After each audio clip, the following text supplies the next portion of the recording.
வணக்கம். இந்த நாளில் சின்ன சின்ன வெளிச்சங்களில் இன்னொரு புதிய தகவலை தெரிந்து கொள்வோம். நான் படிக்கிற காலத்தில் இந்த விளையாட்டு பாட வேளைக்கு, அதாவது பிடி பீரியடுக்கு வர்ற வாத்தியாருக்கு பேர் கேம்ஸ் வாத்தியார். நான் படிக்கிறதுக்கு முன்னால், நான் படிக்கும்போதே இந்த பிடி வாத்தியாருங்கிற பேர் வந்துருச்சு. அதுக்கு முன்னாலாம் கேம்ஸ் வாத்தியார்னு பேர். நீங்கள் கேள்விப்பட்டிருப்பீங்க. அந்த காலத்துலலாம் பிடி பீரியட் நடைபெறும்னா அது இன்றைக்கு தேக அபியாச வகுப்பு நடைபெறும்னு எழுதுவாங்க. அது கூட நகைச்சுவையாக சொல்லுவாங்க. தேக அபியாசம்னு சரியாக படிக்க தெரியாத ஒரு பையன் போய், சார் போர்டில் தேங்காய் பாயாசம் தருவீங்கன்னு எழுதியிருக்கேன், எப்போ எங்களுக்கு டம்ளர் நாங்கள் கொண்டு வரணுமா, நீங்கள் தருவீங்களான்னு கேட்டான்னு ஒரு நகைச்சுவை துணுக்கு மேடைகளில் சொல்கிறத நீங்கள் கேட்டிருப்பீங்க. இந்த கேம்ஸ் வாத்தியாருங்கிற பேர் இப்போ பிடி வாத்தியார்னு ஆயிடுச்சு. அவர் வெறும் விளையாட்டு ஆசிரியர் இல்லை. பிடி வாத்தியார்னா ஃபிசிக்கல் எஜுகேஷன் வாத்தியார். அதாவது அவரும் ஒரு பாட வாத்தியார். ஃபிசிக்கல் எஜுகேஷன், அது விளையாட்டு மட்டும் இல்லை, வெறும் விளையாட்டு இல்லை, விளையாட்டும் ஒரு அங்கம். அதில் உடல் பற்றிய கல்வி, உடற்கல்வி, உடலை பற்றிய கல்வி. இப்போ நாங்கள் சொல்கிறதெல்லாம் அறிவு சார்ந்த கல்வி, உள்ளம் சார்ந்த கல்வி. அவர் சொல்லித்தரது உடல் சார்ந்த கல்வி. அப்படியா? அப்போ உடற்கல்வி ஆசிரியர் அப்படின்னு மாற்றிட்டாங்க. பள்ளிக்கூடத்தில் ஒவ்வொரு ஆசிரியருக்கும் என்று சில பொறுப்புகள் உண்டு, சில கடமைகள் உண்டு, சில எல்லைகள் உண்டு. என் வார்த்தைகளை நல்லா கவனிங்க. சில பொறுப்புகள் உண்டு, சில கடமைகள் உண்டு, சில சவால்கள் உண்டு, சில எல்லைகள் உண்டு எல்லாருக்குமே. ஆசிரியராக இருப்பதே ஒரு வரம் இல்லையா? ஆசிரியராக இருப்பது ஒரு வரம். வகுப்பாசிரியராக இருப்பது ஒரு கலை. நல்லா கவனிங்க என் வார்த்தையை. ஆசிரியராக இருப்பது ஒரு வரம். எல்லாருக்கும் அது வாய்க்காது. எல்லோரும் எல்லா ப்ரொஃபஷனை விட அது ரொம்ப பெஸ்ட். அதை நம்ம சரியாக உள்வாங்கிக் கொள்ளாதவங்க இருக்கலாமே தவிர, ஆசிரியராக இருப்பது ஒரு வரம். ரெண்டாவது, வகுப்பாசிரியராக இருப்பது ஒரு கலை.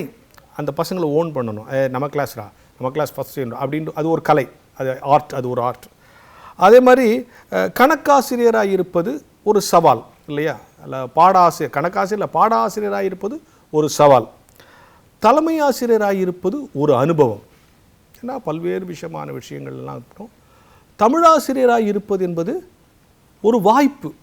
எப்படின்னா, நம்ம நல்ல விஷயங்களை அவனுக்கு சொல்லலாம். அவர் பாடம் சார்ந்தில்லை, பாடம் இல்லாத விஷயங்கள், ஜென்ரலான விஷயங்களும் சொல்ல. தமிழாசிரியராக இருப்பது ஒரு வாய்ப்பு. இப்படியே வாங்க. அப்போது கலை ஆசிரியராக இருப்பது அது ஒரு விதமான பயிற்சி இல்லையா? பையன்கிட்டருந்து அவனை ட்ரெயின் பண்ணுறது, அவன் சொல்கிற சில விஷயங்கள் நாமளும் மெல்ல மெல்ல மெருகிறது. கலை ஆசிரியர்னால் இந்த தையல், ஓவியம், அந்த மாதிரியெல்லாம் இருக்குல்ல, அதெல்லாம் கலை ஆசிரியராக இருப்பது அது ஒரு. உடற்கல்வி ஆசிரியராக இருப்பது என்பது ஒரு பொறுப்பு. அப்போது ஒரு உடற்கல்வி ஆசிரியர் என்பது ஒரு பள்ளிக்கூடத்தில் உப்பு மாதிரி. நான் உப்பு மாதிரின்னு சொல்கிறதுக்கு காரணம், அவர் தான் அந்த பள்ளியினுடைய எல்லா விஷயங்களையும் சுவையாக்கக்கூடியவர். ஆனால் அவர் மறைஞ்சிருப்பார். நான் மறைஞ்சிருக்கணும்னு சொல்லலை, அவர் ப்ராமினெண்ட்டாக தெரிய மாட்டார். ஆனால் மற்ற எல்லா விஷயங்களும் சுவையாக தெரியணும்னா இந்த உப்பு முக்கியம் இல்லையா? எனவே ஒவ்வொரு ஆசிரியருக்கும் சில எல்லைகளும் சில கடமைகளும் உண்டு. பள்ளிக்கூடத்திலே இந்த எல்லாரும் சேர்ந்து உழைக்கிற பொழுது தான் அந்த பள்ளி உயரும். அப்படின்னா ஒவ்வொரு ஆசிரியரை பற்றியும் பையன் ஒரு அபிமானம் வச்சுருப்பான் இல்லையா? அப்போது பிடி வாத்தியாரை பார்த்தாலே அவன் அமைதியாகிடணும். அப்போ நான் இன்றைக்கி என்ன ஆகிப்போச்சுன்னா, மாணவர்களோடு சகஜமாக பழகுவது தான் மிகப்பெரிய அளவுன்னு சொல்கிறாங்க. அது ஒரு வகத்தில் சரியாக இருந்தாலும் கூட, சில நேரங்களில் எனக்கும் அவனுக்கும் சில தூரங்கள், சில எல்லைகள் இருக்கணும். அந்த எல்லையிலிருந்து அவன் நம்மளை ரசிக்கணும், கற்றுக்கணும் அப்படின்னு வரணும். எனவே எல்லா ஆசிரியருக்கும் ஒவ்வொரு விதமான பொறுப்பு பள்ளிக்கூடத்தில் இருக்கிறது.